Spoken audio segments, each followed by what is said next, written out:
নমস্কার বন্ধুরা, শুভ সকাল। কেমন আছো তোমরা সবাই?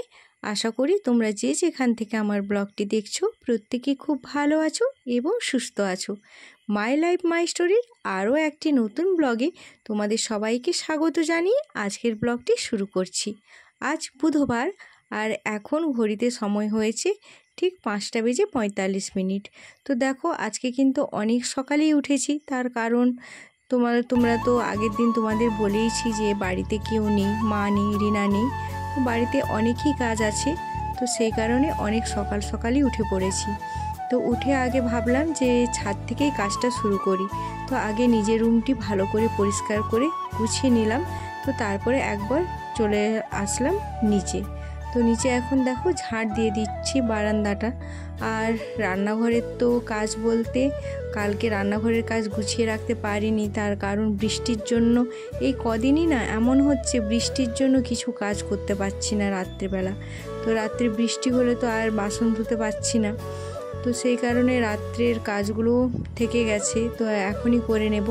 তো আগে ভাবলাম যে গ্যাসটা ভালো করে পরিষ্কার করে নিই, তো তারপর বাসনগুলো ধুয়ে নিয়ে আসবো। তো দেখো এখন গ্যাসটা পরিষ্কার করে নিচ্ছি। আর এই যে এখানে যে কালো পেপারটা আমি দিয়েছি না, এটা এত ভালো হয়েছে কি বলবো। আমি তো ভেবেছিলাম যে এটা হয়তো গলে যাবে বা নষ্ট হয়ে যাবে, কিন্তু খুব সুন্দর আছে জানো তো।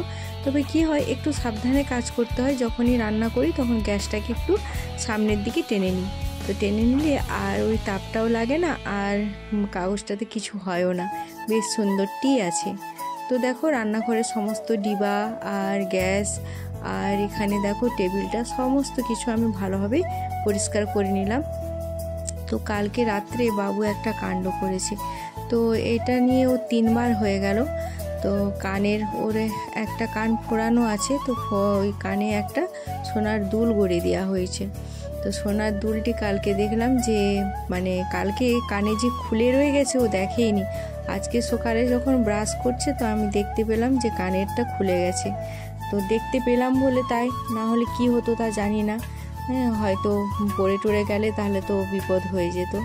তো এর আগেও 2বার কানেরটাকে ভেঙে দিয়েছিল। তো সেই দুটোকে চেঞ্জ করে এটা আবার নতুন করে গড়িয়ে আনলাম কিছুদিন আগে। এটা একটা ক্লিপ সিস্টেমের দেখলাম ভালো, তো সেটাও দেখছি খুলে গেছে। তো সেই জন্য আবার ভালো করে লাগিয়ে দিলাম। আর ও টিউশন যাবে, তো সেই কারণে তাকে একটু শরবত আর বিস্কুট দিলাম। তো সকালে তো কিছুই খেতে চায় না, ওই শরবত বিস্কুটটুকুই একটু জোর করে বললে তবে খায়। আবার লেবুর শরবত ছাড়া অন্য কোনো শরবত খায় না, মিছরির শরবত হলে খেতে চায় না। তো ওকে একটু শরবত করে দিলাম। তো তারপরে তোমাদের দাদাভাইকে একটু জল গরম করে দেব। তো ওইদিকে রান্নাঘরের কাজ গুছিয়ে একদম চলে এলাম মায়ের ঘরে। তো মায়ের ঘরের বিছানাটা এখন গুছিয়ে নিচ্ছি। আর বৃষ্টির জন্য বিছানাগুলো সব স্যাঁতস্যাঁত করছে। তো ভাবছি কালকের দিকে মায়ের বিছানা চাদর আর বালিশের কভার সবগুলো কেচে দেব। আজকে হবে না, আজকে আর সময় নেই, আজকে অনেক কাজ আছে। তো ওই দেখো এই যে আমি বিছানাটাকে সুন্দর করে গুছিয়ে দিলাম। তো চলো এখন বাইরের দিকে যাওয়া যাক। এই যে দেখো তোমাদের দাদা ভাইয়ের কাজটা একটু শেয়ার করছি তোমাদের সাথে। তো এই দেখো ঝাড় দিয়েছে, একটা কিচ্ছু দেখতে পাবে না, একটা ছোট খাঁচি পর্যন্ত পড়ে থাকবে না, এত নিট অ্যান্ড ক্লিন করে ঝাড়টা দেয়, এত সুন্দর করে ঝাড় দেয়। এই যে দেখো একটা একটা করে যদি একটা কোনো পাতা বা কিছু চিটে বসে থাকে সেটাকেও হাতে করে তুলে তারপর ঝাড় দেবে। তো আমরা ঝাড় দিলে ওর পছন্দ হয় না, বলে এগুলো কি ঝাড় দেওয়া হচ্ছে। আর আমি তো পারি না, এত কোমর ঝুঁকে এইভাবে ঝাড় দিতে আমি একদমই পারি না।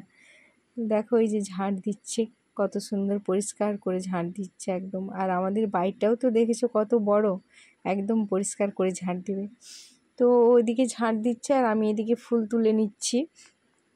তো ফুলটা তুলে পুজো করব, পূজা করার পর তারপরে রান্না করব।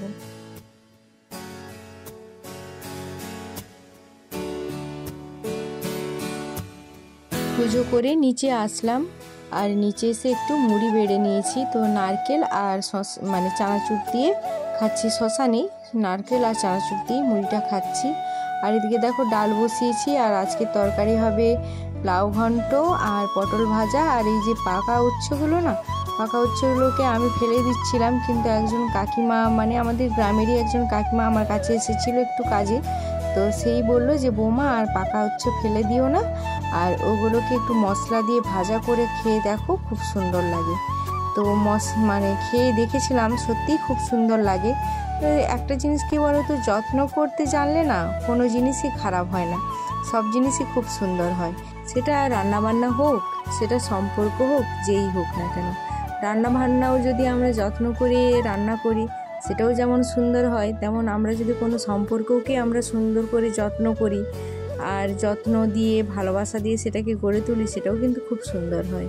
সেই সম্পর্কগুলোও খুব দীর্ঘস্থায়ী হয়, খুব সুন্দর হয়, তাই না? তো দেখো এদিকে আমার ডালটা ছুঁকে নিলাম। তো ডালটা জিরা ফোড়ন দিয়ে আর কাঁচা লঙ্কা দিয়ে ছুঁকলাম, পেঁয়াজ কুচি দিয়ে। তেজপাতাটা নেই জানো তো, তেজপাতাটা শেষ হয়ে গেছে। আর তোমাদের দাদাভাই যখনই দোকানে যায় আমার বলতে খেয়াল থাকে না, আমি ভুলে যাই। আর যে কোনো তরকারিতে না একটু তেজপাতা দিলে কিন্তু তার স্বাদ বলো গন্ধ বলো দুটোই কিন্তু একটু আলাদা হয়। আমার বেশ ভালো লাগে যে কোনো তরকারিতে তেজপাতা দিলে। তো বন্ধুরা, তোমাদের সাথে আমি একটা কথা শেয়ার করছি। তো কথাটা জানি না তোমাদের কার কেমন লাগবে, কিন্তু কথাটা যেটা বলছি একদমই বাস্তব কথা।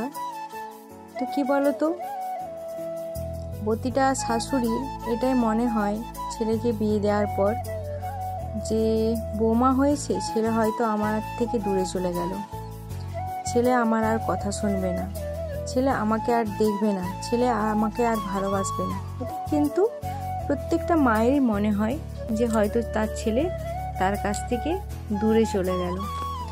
তো এটা জন্য এই দূরে যাওয়া, এই যে এই জিনিসটা, এই মনোভাবটা কার জন্য আসে?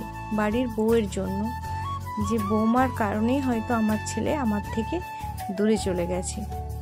বিয়ের আগে হয়তো ছেলে যদি গলা তুলে দুটো কথা বলতো, সেটা যতটা না খারাপ লাগে মায়ের, কিন্তু বিয়ের পরে ছেলে যদি একটু কিছু কথা হয়তো গলা তুলে বলে, তখন কিন্তু সেটা অনেক বেশি তাকে আঘাত করে, অনেক বেশি কষ্ট পায় সেই কথাটা শুনে। তখন তার একটা কথাই মনে হয়, ও ছেলের বিয়ে হয়ে গেছে, আর কি মাকে ভালোবাসবে, আর কি মাকে প্রয়োজন, এটাই মনে করে। মানে সব জায়গায় বৌমাদেরকে কাঠগড়ায় আসামি হিসাবে দাঁড় করানো হয়।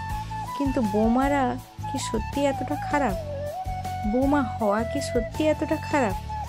অনেককে বলতে শুনেছি যে আমার বৌমা আমার মেয়ের মতো। কেন বৌমা কি বৌমার মতো হতে পারে না? বৌমাদের কি কোনো সম্মান নেই?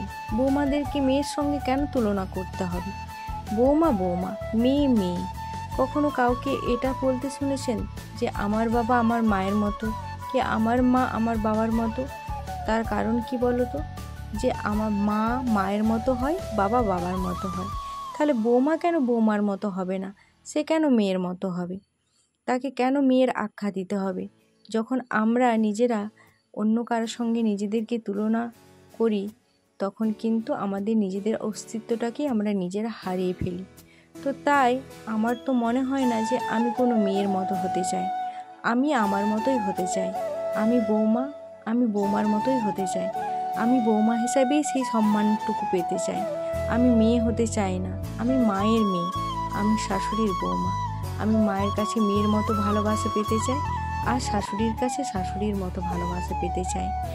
এটা বন্ধুরা তোমরা হয়তো শুনে হয়তো ভাববে যে এটা আমার জীবনের কথা বলছি, কিন্তু না, এটা আমার জীবনের কথা বলছি না, এটা প্রতিটা মেয়ের কথা বলছি, প্রতিটা মেয়ের জীবনের কথা বলছি।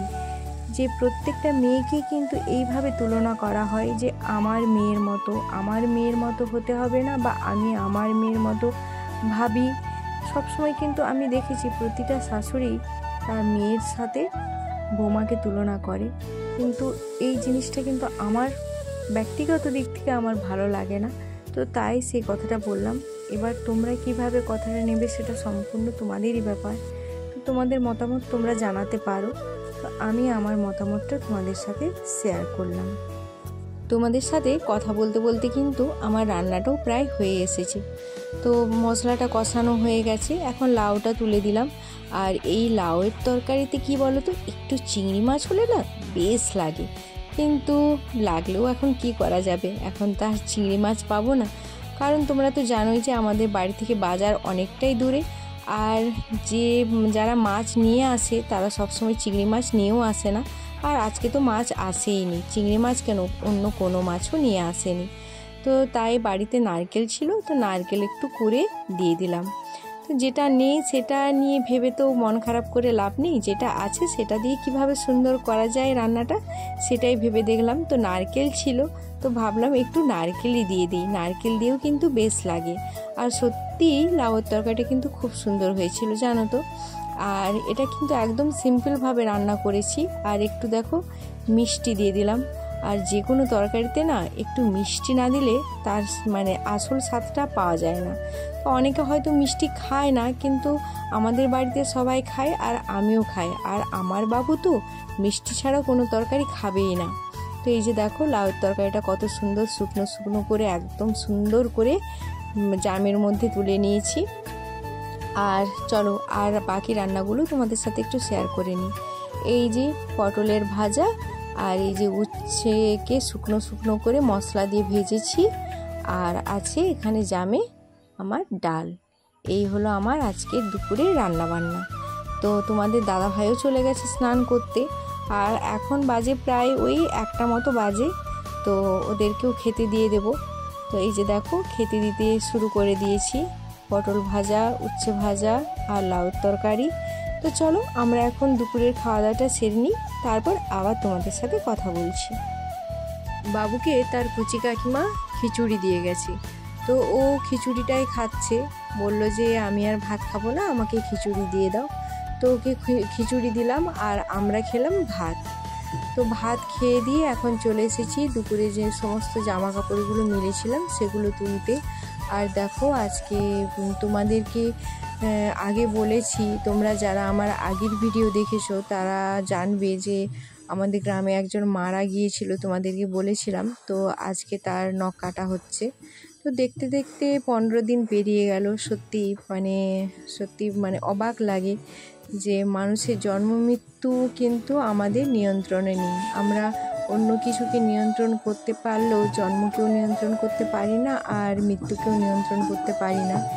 তো দেখতে দেখতে কিভাবে 15 দিন পেরিয়ে গেল। তো আস্তে আস্তে মানুষটার নাম, মানুষটার স্মৃতি সব কিছু আস্তে আস্তে মুছে যাবে, আর আমরা সবাই ভুলেও যাব মানুষটাকে। আসল কথা কি বলো তো, আমরা ভুলতে পারি বলেই হয়তো আমাদের জীবন এত সুন্দর। ভুলতে যদি না পারতাম তাহলে হয়তো আমাদের জীবন এক জায়গায় থেমে থাকতো। তো এদিকে দেখো বৃষ্টিও শুরু হয়ে গেল। কীভাবে বৃষ্টি হচ্ছে দেখো, প্রতিদিনই বিকেল হলে বৃষ্টি শুরু হয়ে যায়, আর বৃষ্টি শুরু হলে কারেন্ট নেই। এরপর থেকে সেই যে কারেন্ট গেছে এই মাত্র আসলো, এই সবে মাত্র আসলো। আর দেখো আমার রান্নাঘরটার অবস্থা কি হয়েছে। কারেন্ট ছিল না, যে চা বানিয়েছিলাম, চায়ের কাপ, আর বাবু মুড়ি খেয়েছে, তো সমস্ত কিছু এলোমেলো হয়ে পড়ে আছে, অন্ধকারে আমি কিছুই বোঝাতে পারিনি। তো যাই হোক করে এই লাইটটা জেলে এটা করেছিলাম, আটাটা মাখিয়ে রুটিটা বেলেছি। তো এখন রুটিগুলো সেঁকে নেব। যাই হোক কারেন্টটা আসছে, একটু শান্তি। চলো ফটফট করে রুটিগুলো করে তারপর কাজগুলো সমস্ত গুছিয়ে নিই। কারেন্ট চলে গেলে এত অসুবিধা, আর এমন সমস্যা হয়েছে এই বর্ষাকালটাতে, শুধু একটু বৃষ্টি একটু মেঘ ডাক দিলেই অমনি কারেন্ট নেই, কারেন্ট হাওয়া হয়ে গেল। দুপুরের পর থেকে এই মাত্র কারেন্টটা আসলো। তো চলো আগে রুটি করে আর এগুলো সব গুছিয়ে নিই। আর দেখো এই যে আজকে একটু সিমাই করেছি, সিমাই বানিয়েছি, সবগুলোই অন্ধকারে অন্ধকারে টর্চটা জেলে করেছি। তো এখন ওগুলো সব গুছিয়ে রেখে সমস্ত কিছুগুলো ধুয়ে নিয়ে চলে আসবো, অনেক বাসন পড়ে গেছে। আমাদের রাত্রে খাওয়া দাওয়া হয়ে গেছে, আর এই যে দেখো এখন বিছানাতে চলে এসেছি। তো আজকের ব্লগটা এই পর্যন্ত, আবার দেখা হবে আগামী একটি নতুন ব্লগের সাথে। ততক্ষণ পর্যন্ত তোমরা সবাই ভালো থেকো, সুস্থ থেকো, নিজের খেয়াল রেখো, নিজের পরিবারের খেয়াল রেখো। আর হ্যাঁ, অবশ্যই আমার মনে রেখো আমার আজকের ব্লগটা কেমন লাগলো অবশ্যই কমেন্ট করে জানিও। যদি ভালো লাগে ছোট্ট একটি লাইক দিও, আর যদি খুব খুব খুব ভালো লাগে, যারা আমার চ্যানেলে নতুন তারা আমার চ্যানেলটিকে সাবস্ক্রাইব করে আমার পাশে থেকো। তো চলো বন্ধুরা, আজকের মতো tata, bye bye, good night.